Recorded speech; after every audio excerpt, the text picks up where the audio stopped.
Hello, and welcome to another episode of the Pedophile Huntress. We're here tonight with one common goal that you become encouraged in heart and united in love with us. Welcome to you all. Tonight, my guest is Judy. She's written a beautiful book called The Art of Bristle. Bristle, in her words, means to pretend. I don't believe that there's a child on earth that came through trauma that doesn't understand what that means.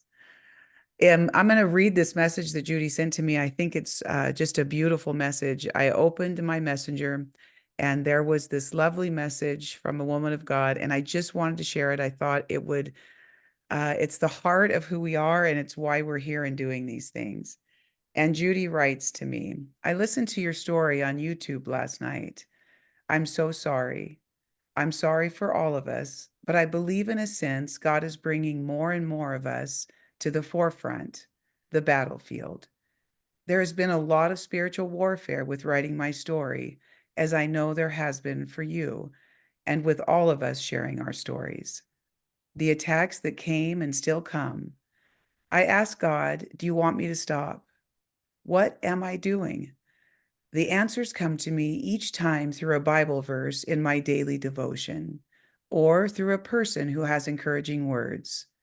So I know He wants me to proceed. My sisters won't talk to me. I think of the Bible stories where God has asked humble, stubborn, scared people to do His work. So I feel I can't back down now. I know you feel the same way. I know God is fed up with the abuse of His children. All of the secrets we were manipulated into keeping. He is shining a light into the darkness, and He is using us and many more. Enough is enough. Judy, welcome tonight. I'm so excited you're here with me. That message, I have to tell you, I've sent it to some close friends and family members because it felt like words I could have written. I know God really is building His own army to combat this and fight it, and I have to tell you, my daughter said, Mom, that brings tears to my eyes. I sent it to my husband. He's like, where did you get this? These words are amazing. So thank you for that. It's just beautiful. I want to hmm start actually. Your book was really good. I didn't get to read it all because I work full time too, but I read much of it, and I could tell the story, but I want you to bring us into that early childhood. I love that part where you were at church and you don't know what to do when the plate's being passed. So you stand up and you take coins. So right about that time, just bring us into your story about who your parents were. Take your time and just bring us into your childhood. Well, I loved my mom and my dad. I loved them very much. Um, I always felt responsible for the kids. Um, and I felt like my mom and my dad didn't take care of them as well as I thought that they should. Um, I felt throughout my childhood that I had to be in control, which is a trait of being an adult child of an alcoholic for some of us. Because we don't all come from the same type of family of origin and the different things that they do, but they're all dysfunctional, right? Right. Um, but I I just felt like I had to take care of everybody. I didn't And think about any. you were the firstborn, right? I was the firstborn. Right. Yeah. And so there were a lot of roles involved with being the firstborn, I believe. I didn't, I just my whole life has been in denial. It's like I've been standing outside my body, watching everything unfold, watching things happen. Um, I I lived denial. I didn't really wake up because I didn't know. My mind was always on taking care of my brothers and my sisters and my parents because I was so scared of someone getting hurt, someone dying. Um, I lived in fear, and I just felt that it was my responsibility to take care of everybody and make sure everybody was going to be okay, but it was limited because I couldn't do a whole lot either, Well, you were a kid, I right? was a You kid, were a right? kid. So talk to me about you just said it is hard to articulate. You already have said a lot to me. You said you lived Mhm, in denial. So many of us in these homes where we're not taken care of and we become the caretakers, that role denies our access to childhood, right? And so mhm, we assume we don't even see what's going on around us because we go into kind of fight or flight. And usually, if you have personalities like us, we're fighting, right? So when you said, I didn't feel safe and I was scared people were going to be hurt or maybe, not make it, tell me what that means. um, well, it didn't matter. I never thought about me, anything bad happened to me. It was like I was so strong and I could take anything, bring it on, just bring it on, when it comes to somebody else. But then when it came to me, standing up for myself, I couldn't do it. Um, if that makes sense. Oh, it makes complete sense. I think there were parts in the early part of your book where so much of our stories, even though we have different experiences, it's interesting how trauma affects children the same way. And so it's why I could really relate to the first part. I'm like, wow, that's exactly how I felt. So, in the home, were both your parents alcoholics? Let us know a little bit about who they were. No, my dad was an alcoholic, but I didn't think he was an alcoholic. Right. I didn't I didn't even look at him as being an alcoholic even after I was grown and married. And I hate to admit it, but I think it was in my 40s when I started to really, go, wait a minute here, because I didn't really, and my mother was always very passive um, with some things. She was, she was a pretty lady. She always wore dresses, and she was so kind to everybody else. She had her moments with, you know, uh, she was very passive, but yet in our home, she wasn't passive. Um, she raged a lot. She raged, she had her bouts of that. And like she left my dad several times throughout her childhood. Um, but she'd always go back to him.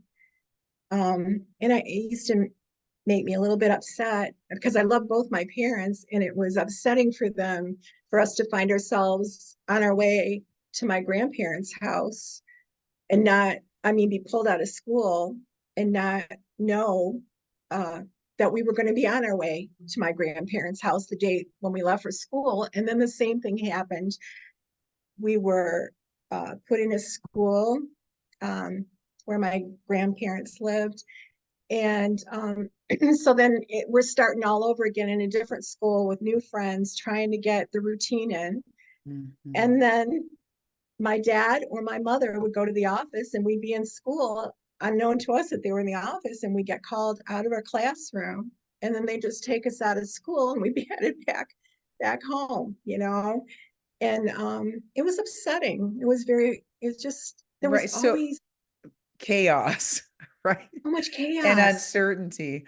and So uncertainty. talk to me about what did they fight in the home? So you say I didn't know my father was an alcoholic. Talk to me about how he drank. Did he drink every day? Did he drink in the evenings? When he drank, did he get angry? Was he nice?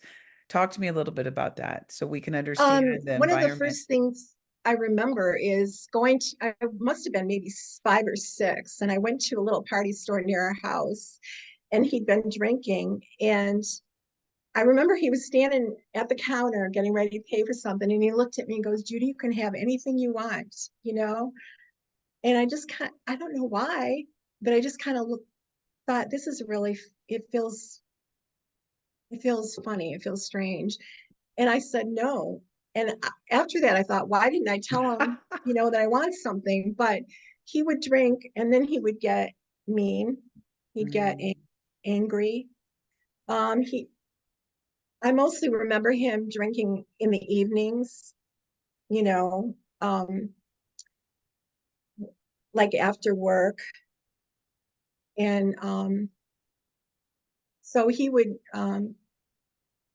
yeah, he would drink a lot and then he'd get angry. And it was nice when he was in the good mood. I liked that, although it caused apprehension in me because I didn't know what was going to happen next. And I never knew when my parents, I mean, everything would be peaceful and calm. And then all of a sudden there would be a fight ensuing, you know, So and they they, weren't right. always Keep going. verbal, they were physical. Oh, so they were physical with each other when these fights Yeah. would break out. Yeah. Then did that physical abuse come towards you and the Yep. other children?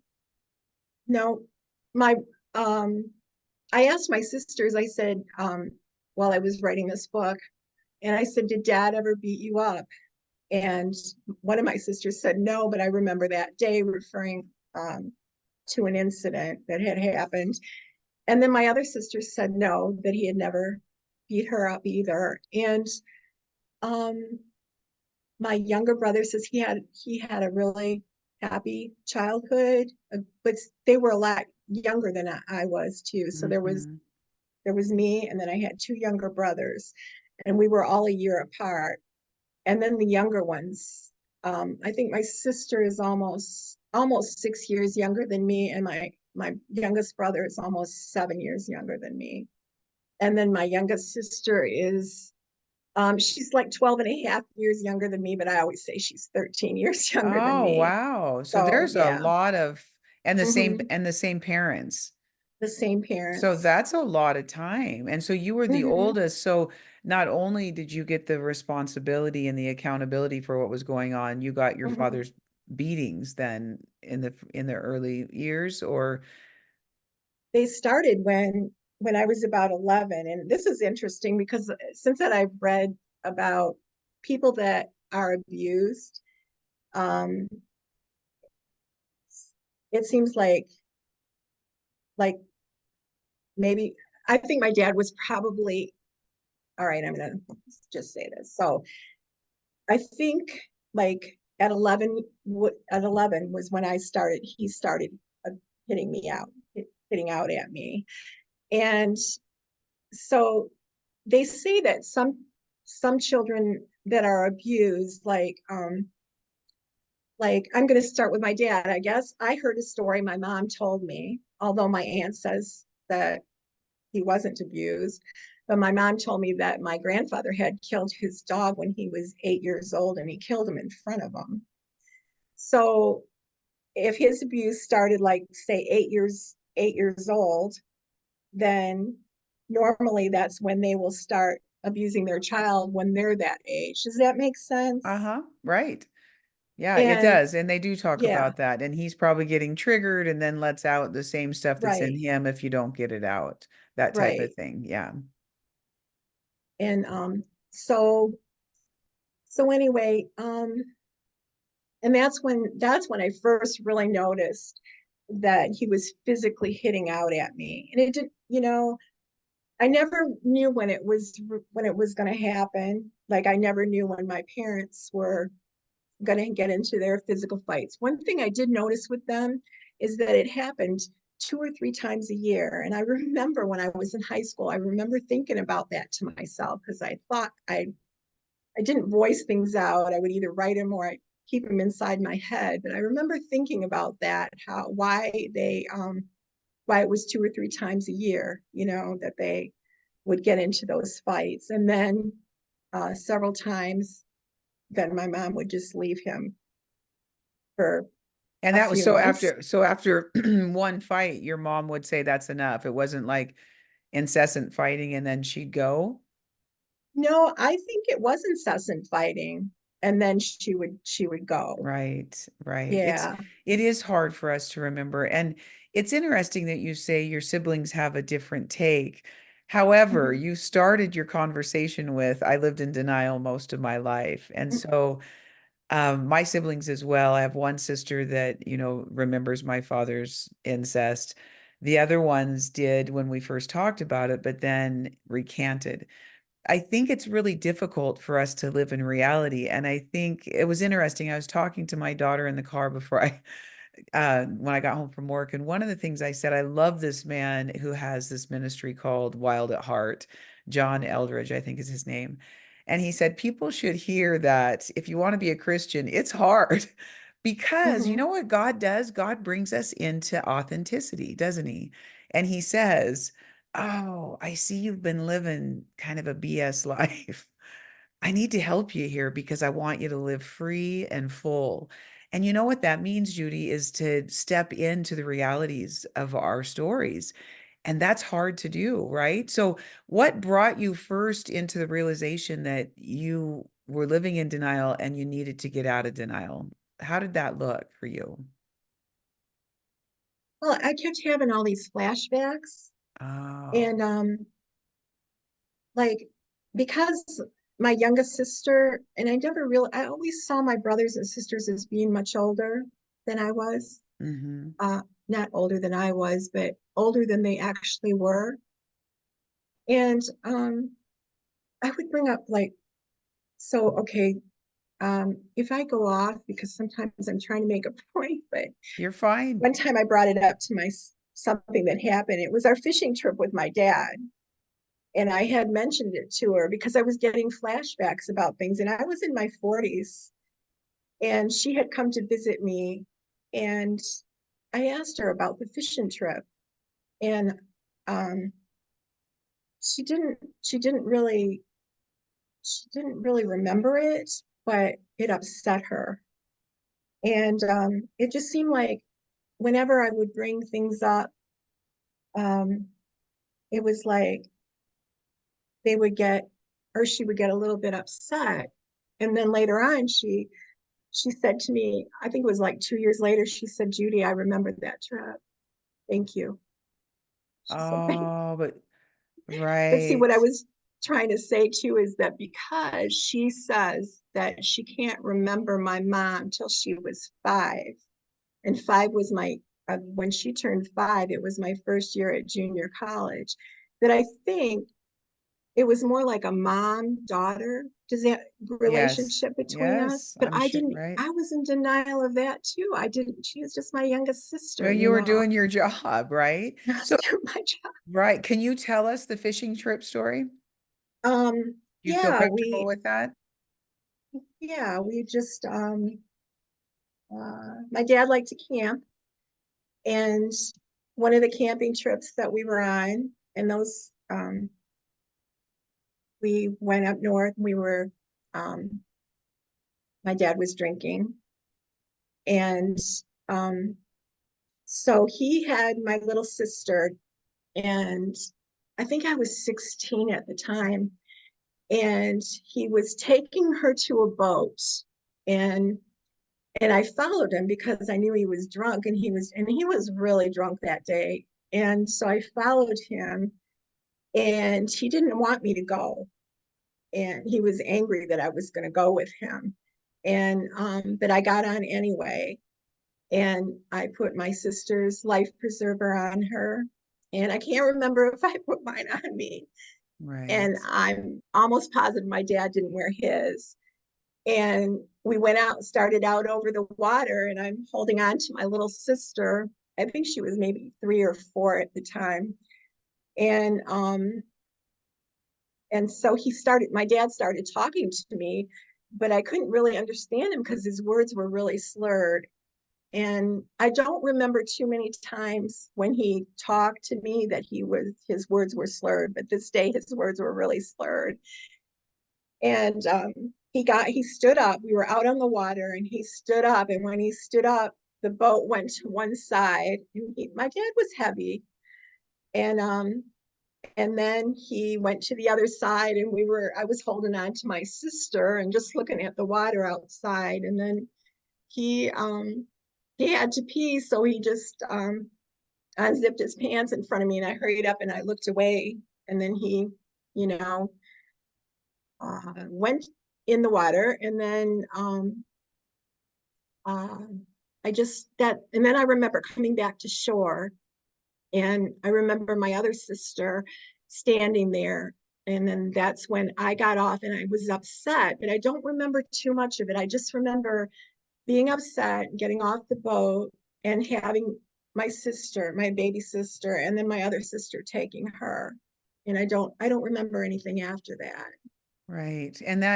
And so it's interesting when you talk about these flashbacks come back to us. And I've been in a lot of counseling. I had to for my story, and thank God I found a good one. I actually fired some until one fired me because she said my issues were too big, and I'm thankful she did.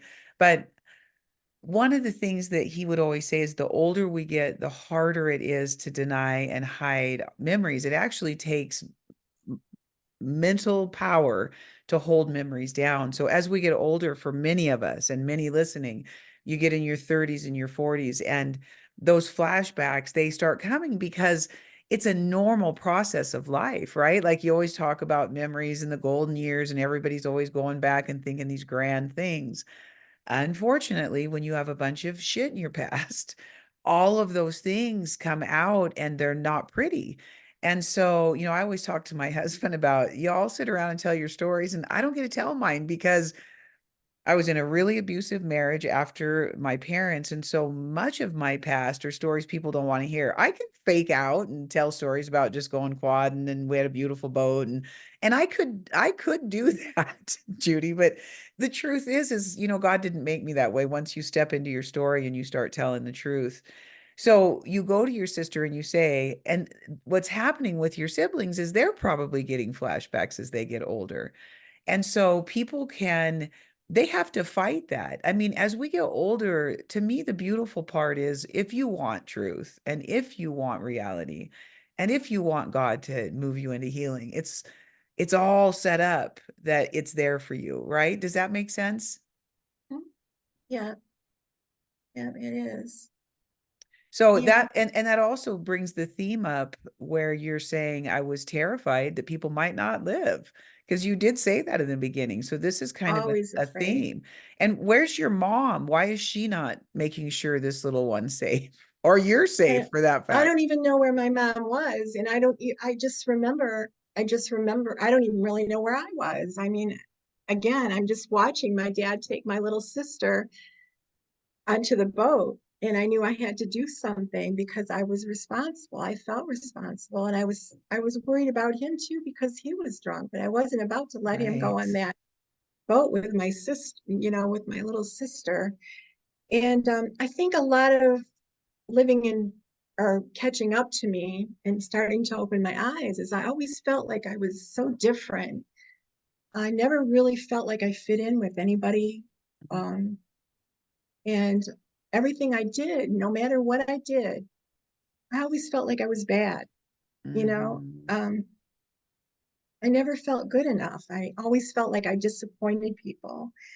And I I could put on a fake smile and act like everything's fine, but it wasn't fine. And then I would have through the years, instead of facing people and asking them, why did you do that? Or why did you say that? I would write it down, or I would just put it on paper. Or again, I just keep it up here. The Some people, offense, you mean you would write the offense down? yeah, I would Oh, write different things interesting. that happened, Hmm. to me. um, I would just express all my feelings that were inside Hmm. because I locked everything up inside Hmm. because I was afraid to express my feelings. Right. Because I was bad then too. No matter Right. what I did, no matter what I did everything wrong. At least that's how I felt. Well, I And understand. so I would write things down or again keep Mhm. them in my head. And I've had people say to me, wow, because I'm in my 60s and it's like, how can you remember all that? Because I don't even remember that from my childhood. Well, when you when Mhm. you're constantly worried and this is what, you know, all this chaos that you never know when it's going to happen or when it's going to come up. Right. That's what you remember. My One of my brothers asked me, he goes, Judy, do you have any good memories? And I said, no, not really. I don't, you See, I know. when you're being truthful, it's Mhm. yes, it's tragic, but it also brings life. And it's a hard thing to explain that I am so thankful for a God who said, Jody, I have to bring you back to these places. I have to bring you back to so I can go with you and bring you out. But people don't really get that. Like everybody's like, oh, no, don't go there. Just go over here. But the problem is it kills you daily because, like what you said, and traumatic memory is stored in a different place in the brain. So when you're a child who has loving support around you and you've been protected, you can remember the ice cream cone. You can remember Mhm. the red car that your neighbor had. You can remember the dog Sally that lived next door. When you're living in chaos and trauma and you are not safe and your environment isn't safe, do you know what you remember? Your environment wasn't safe. I don't know whose dog lived next door. All I know Mhm. is I'm trying to get through today. And we were so invested in getting through the day.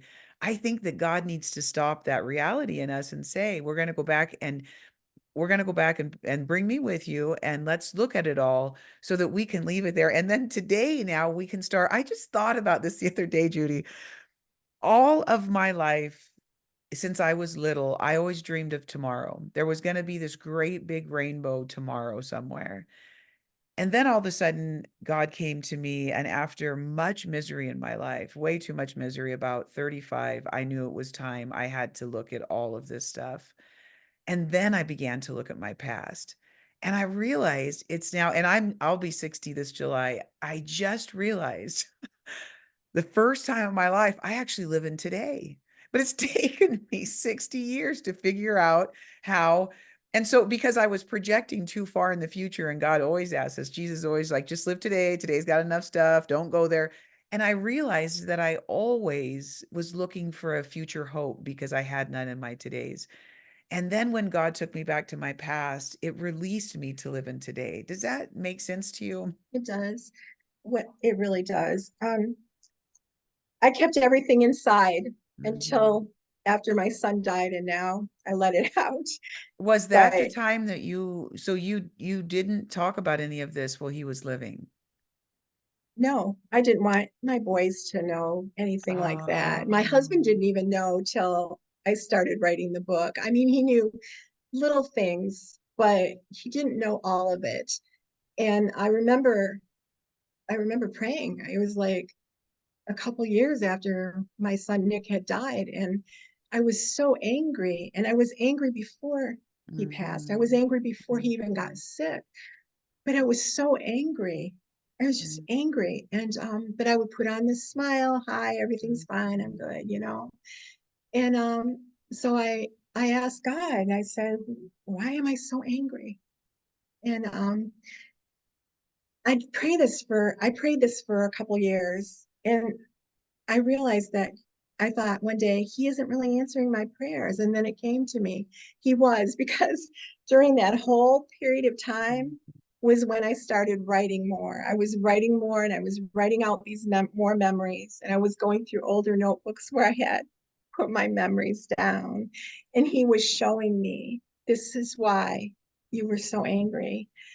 And what's amazing about this is that he he showed me so much more than I ever, I say I didn't really realize my dad was an alcoholic till he was in his 40s, Mhm. but I really didn't even really thoroughly realize it then. To be honest, it was while I was doing this, writing this book, this all my memories. I wasn't even planning. I would write it. I mean, but I never dreamed in a million years I would write about my life. I Mhm. wrote children's stories, or I would write, um, I don't know, romantic fiction and stuff like that. But I never wrote about my life, and that's how this all kind of came together. But he was showing me, and there's still some questions I have that haven't been answered and might not ever be answered. Mhm. Sometimes I wonder if my dad was my dad. Uh, and I think that because of the way he treated me and not my Mm. sisters, Makes and sense. how his eyes never lit up for me. And I think about back to a time when my sister, that's almost 6 years younger than me, was right after she was born.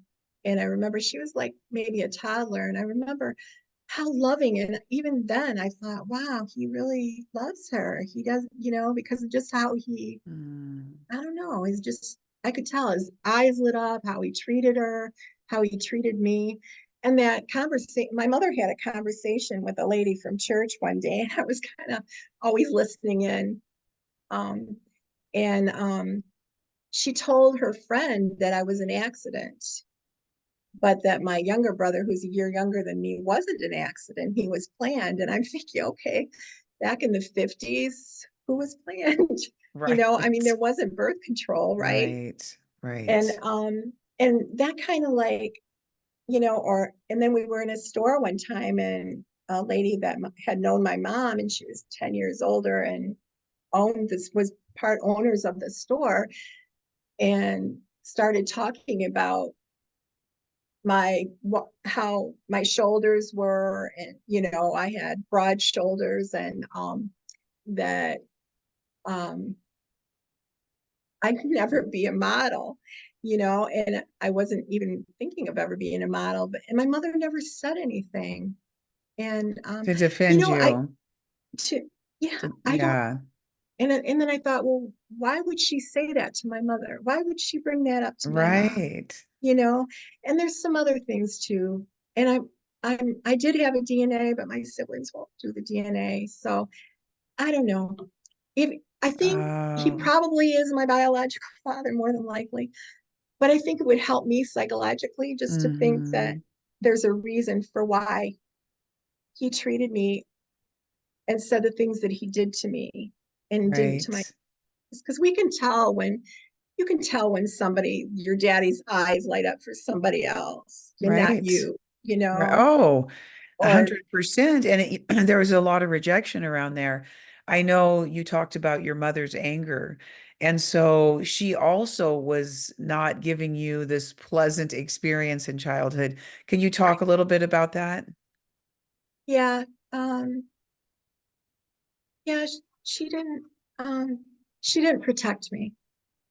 Um, I remember going to her one time, because my girlfriends, their moms were taking them shopping, and they would take them, they were like junior high school age, and they would take their daughter one-on-one shopping. And I remember asking my mom one time, I said, why don't you take me shopping? And her reply was, Judy, I have 5 other children besides you in this family. And I moved from Michigan when I was 38 to Tennessee. And before I moved is when my mother took me shopping. We went together. Wow. I mean, just things like that. So I always felt Right. guilty because they had a Right. lot of kids and they didn't have much money. And I mean, that's what they always said. And I always felt like I was in the way, or I was, Yeah, a just a lot of burden. rejection. Yeah. To me, it feels like a lot of rejection to me is what hmm it sounds like, right? hmm So your siblings don't talk to you now. Is that My brothers do. My oh, they brothers do. do. Okay. Okay. And I love all 5 of them. I love them so much, and I pray for them all the time. Um, but I think I love my sisters, but I think like what you said, they're still in denial, or they just Hmm. see it because they were the younger ones. Hmm. Right. And Now, I'm are you glad they didn't see it, because that was what I felt like. I have to protect them. I have to protect them from this. And mhm. sometimes when I walked in like from school on abuse on my parents, see, I'm starting to tear up because our emotions get caught up with those memories, You right? are absolutely fine to tear up. I Mm. would hope you would. It took me 60 years, Judy, to actually get my emotions back. And now I'm like, God, I'm a crybaby. What the heck? I was Yeah, never a crybaby. So you're just fine. I'm a big crybaby. I think I, I've l- always been a big crybaby. you are just fine. Take your time. But walking in on them is because they were in school. The other kids were in school. At my school, junior high let out before their classes did. And if they weren't, I mean, the youngest was a baby. Mhm. Um, so, and that's what I wanted. And I would never want them. It's kind of twofold in a way, because I want them to understand, but I don't want them to understand. Because if they really understood, then they would have hurt, you know. I think, when you imagine sisters, at least I always did. And I was so naive. Because, um, you know, if it would have been me and they would have come to me, I would have wrapped my arms around them. Said, I'm Right. so sorry.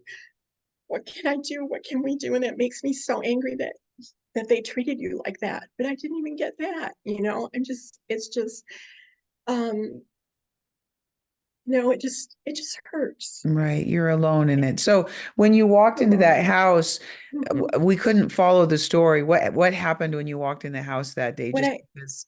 yeah, it was the last day of school and I was really excited. And because it was the last day of school, I was in the Mhm. seventh grade. I had all my papers and books, and I walked in through the front door. And when I walked in, my parents were in the hallway, and my dad was on top of my mom, and he was hitting her, and she was hitting him and trying to protect her Mm. too. And I got upset and I just screamed out. And that, which is a perfectly normal emotion when you see something like that. And when I did that, my dad hit me. So then all my papers are all over, Oh. on the floor. And I was backed up like in the corner against the wall. And he was ready to hit me again. And my mom yelled at him, told him to stop it. And then I remember saying, I hate you. I ran out. And then I was so embarrassed, and I was looking out through the pine. We had a privacy fence, and there were like holes in some of the Mm-hmm. pine knots. And I would look through that to make in the shrubs to make sure that no, the neighbors weren't out there and didn't see what was happening. And then it would get perfectly quiet. It would like flip the Mm-hmm. light on and they were fighting, and then you would flip it off and it was And it off, was gone. Nobody said they were sorry. Nobody talked about it. It didn't happen, right? It didn't happen. It I didn't why happen. believe I'm so emotional right now, because It's I guess it's okay. because it's starting to come back. Right. It's okay. No, I appreciate your honesty But I and kept it all inside, like a lot of us do. right. We're and we're always trying to show everybody we're okay and everything. And in the meantime, Exactly. we're trying to make them okay, our children, our siblings, and our parents okay. And Exactly. And so that kind of leads me into your son. You had twin mhm, sons, right? mhm, I did. You did. And so it was Nick, and what was your other son's name? Um, his In the book, I call him Daniel. Oh, okay, gotcha. So Nick and Daniel. So one of the things listening to your story that moves me is that when you lost your son, that the weight of that pain probably almost split your soul open, right? In the sense that you couldn't even contain any more pain. It's what it almost. So bringing the listener into the story, you haven't read her book. Her book is a good book. You should get it and read it, The Art of Bristle. So she talks about her husband goes on a trip. I remember this part. Her husband's taking a trip to Sturgis, and she's going to be with her sons, but her son falls ill. She takes him to the hospital, and he is diagnosed with leukemia. She calls her husband, and her husband doesn't answer for quite some time. And so, Judy, bring us into the story right there. Right. And so eventually he does, he has bad service and all of this, but your son is how old when he gets diagnosed? He just turned 19. He was getting ready to go back to his second year of college at MTSU. And Okay. that's when he was so excited. I remember because I was in on my computer, and he said, Mom, he was so happy that day. And he said, Mom, he said, I'm not trying to hurt your feelings, but he said, I'm so glad I'm going back to school. And but I think a lot of us that have been abused and hold everything in, our intuition is pretty good when we start Hmm. listening, because a lot of times we don't listen to our intuition because we're Right. hearing what everybody else is telling who we are and what we are. And so I always had really good intuition. I didn't always understand it at the time, but I didn't. Ray had gone to Sturgis the year before that. I had no problem with it. But that particular year, I mean, I remember we had gone to the 100, was it, I forget what anniversary it was in Wisconsin. And ever since, it was like a year before, and ever since that, I would hear him talking to his brother on the phone, all excited they were going to go to Sturgis. And I didn't want him to go. And I didn't know why. And then August came around, and he and a friend rode their bikes out to meet their friends, and Ray's brother was out there too with his friends. And so, but I just didn't want him to go, but I didn't know why. And that's why I didn't want him to go, Hmm. even though I didn't know it. I Right. didn't, I just, so, but he did. And he ended up flying home and shipping his bike home. It was hard. It was hard for him too, because he just really hard. And Hmm. because he didn't want to, he was in denial then too. He tried to comfort me and say, it's probably not leukemia. It's probably a wrong diagnosis. Right. And so just, yeah, Right. Reading that part, I have to tell you, it was an incredibly hard part of the book where you talk about actually this is in your book. And on page 199, you say, we find ourselves wanting to hear God's audible voice, a voice that will tell us loud and clear what it is that we should do. So you talk about going from, I'm going to believe in a miracle, my son's going to be healed. He even goes into remission at one point, which your father-in-law was incredibly cruel by the statement that he made. yep. I mean, I couldn't believe that when I read that. I'm thinking, who are people sometimes? I just can't believe Mm-hmm. how cruel people can be. So you're in all of these things, and ultimately your son does not make it. But what a beautiful fight. The way that you depict it, I was just moved beyond tears to trembling because as a mother, the loss of that, but the way that your son fought so valiantly and this faith that he exuded, and like Psalms 91, I bet you know the feather thing by heart. Can you say what Psalms 91 is? I can't say the whole thing. I was thinking Just about that. that little feather thing, it was quite remarkable. And you talked Will about cover seeing, you, yeah, yes, the covering. And so, cover you under his feathers. cover you under his feathers. Yeah. And my guest last week lost her husband 7 months ago, quite unexpectedly and pretty early in life. And she talked about a very similar thing where, so now Judy's son has gone to be with God, and she's goes to the beach with the remaining family, her intimate, close family, and they're at the beach because he loved the beach. And you look up into the sky and tell us, she said this very beautiful thing that she saw in the sky about her husband who had just departed. What did you see in the sky? That was such a beautiful part of the book, Judy. Well, I was angry and just hurting. And I look back and I think that was really dangerous to go off on the beach by myself at night. Hmm. But I was asking God, I grew up in a very strict religion. Um, Hmm. and you're not supposed to ask God for a sign. And, Hmm. or at least that's the gist that I got out of it. So Hmm. I'm talking to God and I'm asking him for a sign. And I'm going, should I even ask you for a sign, And I want to know where my son is. Shouldn't a mom know Hmm. where her children are? And Hmm. so it was a really cloudy night. And all of a sudden, it was like the clouds parted. And um, there were like shimmering stars. And I'm sorry, I'm waving my hands, but You're there were shimmering fine. stars in the sky. And I thought, this is for me. And we were always giving each other the thumbs up sign when he couldn't talk, when he was in the hospital. And so this cloud was shaped like a thumbs up. And then in the clouds, I could see his face. And I just knew there's so much peace that came over me. I knew God was answering me. He was okay. Yes. He wasn't, um, as some religions believe in just the grave and everything. You just don't exist anymore. But Hmm. but we do exist after. We do. And yeah, so God was showing me. And Hmm. he's so personal. He's not a religious God. It's this religion is Hmm.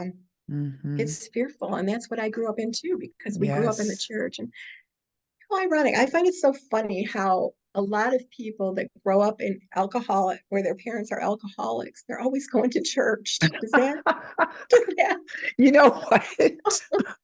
The best Christians I have ever met that I would trust the most, I've had a drink with in a bar somewhere. I'm not, I Mhm. know it sounds bizarre, but it's because it's Yeah. not religion, right? Like God is conversational. Jesus came and hung out with people. He wasn't getting hammered, and I'm not saying that, but he certainly sat down. His very first miracle was over 900 bottles of wine. People forget that because you know why? He wanted to relate to people. And it's Hmm. religion that makes us white knuckle and be these horrifying people that condemn Hmm. people. Condemnation Hmm. is not from the throne of God, Hmm. conviction is, right? And so it's two terribly different things. Hmm. And you're so right. And you actually sent me another message that said, Jody, both of our lives had this religion. What the spirit of religion does is say, you can hide behind me and I'll make you look good. It really doesn't make you look good, but it certainly is a spirit of control that controls everything around it. And it bleeds condemnation onto people. It tells you you're never good enough. It says you will never succeed at anything and you are responsible for it all. Right? Tell me a little bit about Right. what it feels like to you. But so, Uh-huh. the religion to me is that great big highway that so many people find themselves on. And when Jesus said, I'm the narrow way that you find me through, it's the freedom that lives there, right? You know what I mean? Like you can enjoy a margarita. C.S. Lewis was one of my favorite guys. I think he's a Christian philosopher. I think everybody knows who C.S. Lewis is.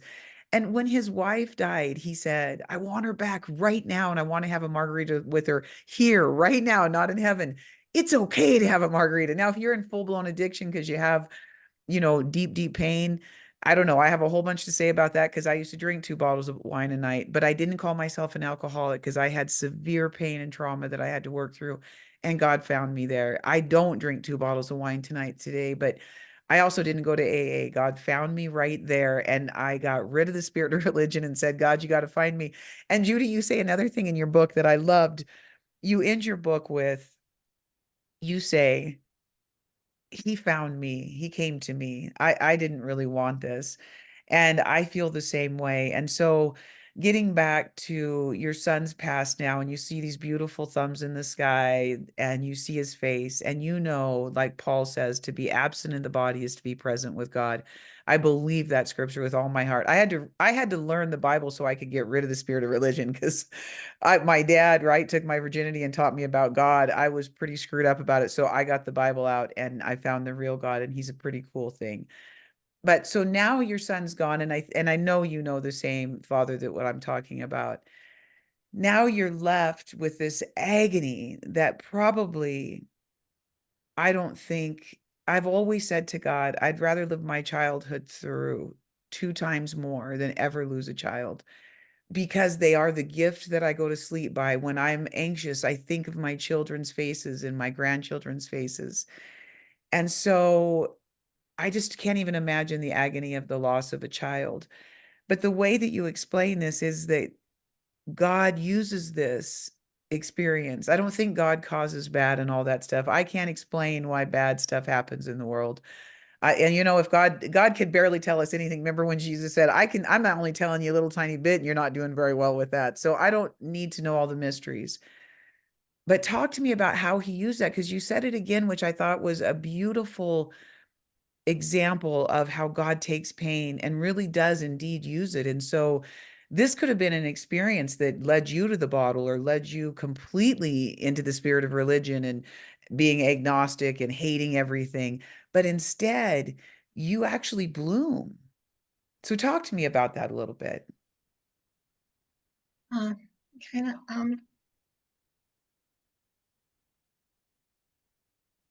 I'm losing my train of thought. Apologize. No, Um, it's absolutely I fine. just want to say, Yep. yeah, go ahead. No, you take your time. You're absolutely fine. And it probably knocked you off track to say you bloomed because I'm sure that this has been an incredibly painful journey for you. And so it Yeah, probably doesn't look like a blossoming, but because I have lived through so much and come from the other side of everything you're talking about, when you live outside of denial, that's blooming as far as I'm concerned. So may I just restate it in the way of you came out of this a better human being. Well, I just want to say that he is very personal, and he was with me, and he was with you, and Mhm, he's with all the children, especially the abused ones. And um, I know I don't understand. I read the book, The Shack, when my boys were 15 because they were reading it in their church group. But I saw the movie, and I know a lot of people have different things to say about it. But at the end of the movie, the man, because he was like me, I think he was like me. His dad picked on him and abused him physically and emotionally. And I didn't know it, you know. But anyway, he goes to his dad, and it was his dad's past. His dad's dad was probably an alcoholic and abusive to him. So I don't know why God allows things to happen, but he's there with us. mhm, And um, he's just very, very personal. And even though I felt when I was a little girl that he didn't love me, because I really truly didn't feel God's love for me till mhm, after my son died. Um, because of the rigidness of the church that I grew up in and mhm, everything. But he's very personal. But ever since I was a little girl, I would talk to him. I just talked to him like I was running out on the beach. Is it wrong for me to ask you to show me a sign?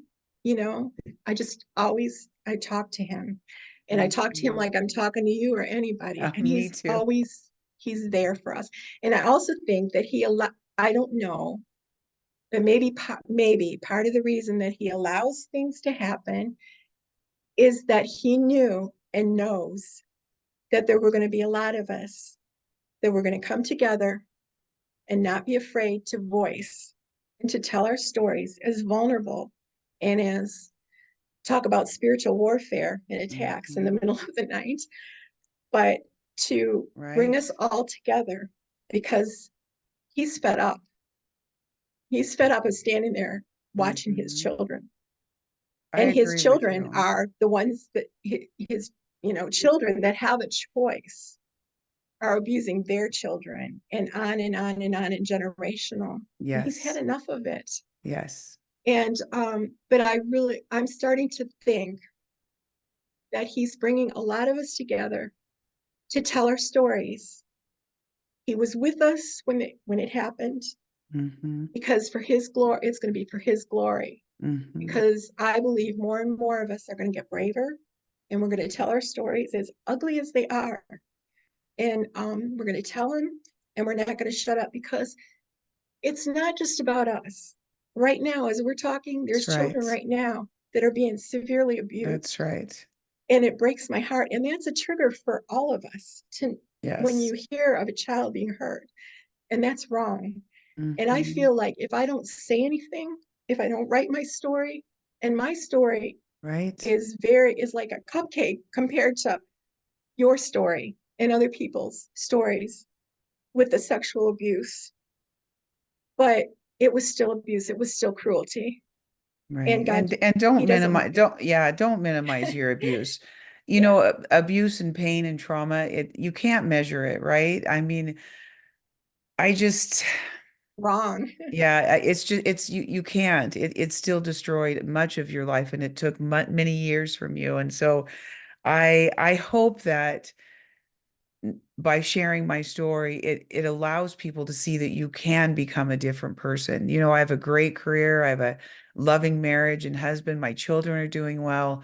And you know why I do this? Because the ultimate gift of healing and the ultimate thing that God wants us to do is give back. And you're so right, Judy, in that if we don't, there was this great quote about if you see evil and do nothing, that's evil itself. So when you know better, you have to do better. And I will spend the rest of my life giving back and stopping because you're right. The amount of abuse, particularly when it's in the home, incest, or if it's your parents that are abusing you, these types of secrets, you talked about secrets to me in one of your messages. The secrets that we hold are not secrets that we're supposed to keep. Religion tells us we have to be quiet. You know what God tells us? We get to scream it from the rooftops. I remember, I know it was an angel, Judy. I believe in angels. Like, I mean, We have guardian we angels. absolutely do. And I know that they walk around as men. And I was really struggling in life. I got married again and I really wanted this marriage to work, but I was doing what I always do and I was going to make it fail because I didn't believe in any human beings and I barely could believe in a God that loved me. And this angel sat down and he wrote, "You see you, you see you," on a piece of paper. And he said some other things and walked out. He told me he'd been around a long time. Now, people can think I'm nuts, No, but you're I'll not. tell you one thing that changed my life because what it did was it took my eyes off of everything, the abusers, right? Like God, retribution. I don't know. I need them to love me or I can't move on. I need them to help me get out of this pain. All of a sudden, God was like, Jody, would you just look at yourself? And this was, like 10 years ago. And it was the most profound impact on my life because who can we change, Judy? The only person we can change is ourselves. We can tell our stories. We don't have to have permission. We don't need our parents to give us permission. We don't need our siblings to give us permission. God says you have the right to be authentic and be who you are. And it's kind of what you're saying. And if we tell our stories, what's going to be really cool is for all of you listening that do not have the strength to tell your story, start with God, just like Judy said. I talk to him. I bet I talk to him 50 times a day. If I, someone's going to think I'm nuts when I get old because I'll probably start talking to him out loud Because because he's our real dad. He's he's our my real best friend. father. And oh my goodness. Exactly. Exactly. So, Judy, this started for you after your son's death. Talk to me a little bit about that. How did that transition? I know that it's hard for some people to identify the spirit of religion and the spirit of God because they're one's from hell and one's from light. So, talk to me about how you identified the two and made that distinction. Just see, I grew up in a really strict church. I could tell you, I knew the Bible. I couldn't recite everything, but I knew it, and I Mm-hmm. knew what God said. And I was so scared I couldn't even move because I was so afraid Right. no matter what I did, I was going to go to hell because I was never good enough. And I never felt Mm-hmm. love, but I kept talking to him. And but when you really truly have that relationship with him, when you talk to him about everything, he comes to you and Mm-hmm. he I say he comes down from where he reigns one on one with you if you want that. And it's just you just know it. It's so personal. Mm-hmm. He's just you I mean, it's just the feeling that you just know that you know that you know. Yes.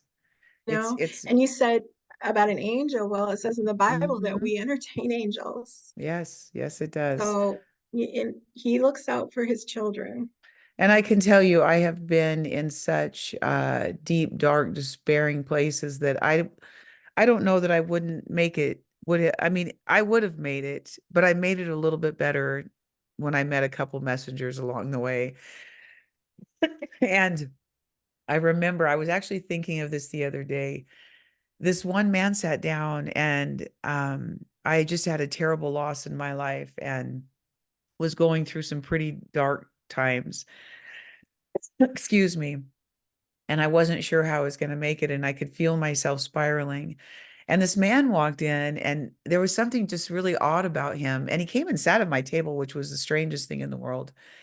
And he started talking, Judy, and I said out loud, "You sound like God," because it's hard for me to articulate how loving God has been to me through my fighting him, through my not trusting him, through my not trusting people, through making my life worse as a result of the choices I was making now as an adult because of the severe abuse I'd been through. And this guy sits down and I'm like, "Oh my God, you sound like God." And it's weird. He walked out the back door. He walked like the only thing was in there was bathrooms, and he never came out of those bathrooms and he was gone. all I can say is thank you, Father, because in that moment I needed it so desperately. And it's like what you're saying, when your son left, you needed that desperately. And when you said, can you ask God for signs? You better believe it. Now, don't walk around all the time asking him, but every once in a while, when you're down and your heart is desperately raw, you bet ask him. What we're doing here, if you're listening to this right now, that's a sign that God's saying, I love you, because he brings his people. I pray every day, Father, bring the people that need to hear this message. So Judy, we're at time. I love having you here. I'd like to have you back. I've started doing panels with guests that are on because I know, as you said, God is bringing us together, and I want to help facilitate that. The work that I do has really helped me just learn some of these tools. So I would love if you'd be willing to come back in the future and be on a panel as we just kind of talk through these things. Alcoholism is very much a part of childhood trauma, and then from that, there's a result, all kinds of resulting injuries and insults happen to children. So if you'd be willing to do that, but I always like to give guests just the last few minutes to say anything that you feel like you'd like to say and leave, and then we'll close. Yeah, let me see. I just want to say that he's with us, especially those, I'm repeating myself, but especially those that Okay. have been abused. He's always been with us. He's very close, and he just he wants a relationship with us. And even though we went through what we did, he's working through all of us for him to be glorified. My son said before he died one night, after he told me that he wanted to live, but if God wanted to take him, he was going to go. And he said, but Mom, he said, trust Jesus. Oh, so That God beautiful. is the one to be glorified. And then he repeated it and he said, trust Jesus. God is the one to be glorified. It's true. He's It's awesome and he's amazing. That is so, so beautiful. So again, you guys, if you want to hear read Judy's story, it's The Art Yeah, of Bristle. I think that's such a cool right here. name. Yep, Here it there is. it is. Tell them where they can find that. Really, they can get it in any on Amazon and any other online format. Um, in any store, that bookstore, they'll order it for them too if it's not in the store yet. And there's very few that are in the store right now. So, but yeah, just ask for It's it. Art of awesome. Bristol, and I just encourage everybody to tell their story because the more Yes. our stories we tell, we're helping we're helping children. Yes. I love Yeah. it. And Psalms 91, look for the feathers this week. All right. Love you all, Judy. I'll talk to you soon. Thank you so much for being here tonight. Thank you for inviting me. Yeah, absolutely. Good night.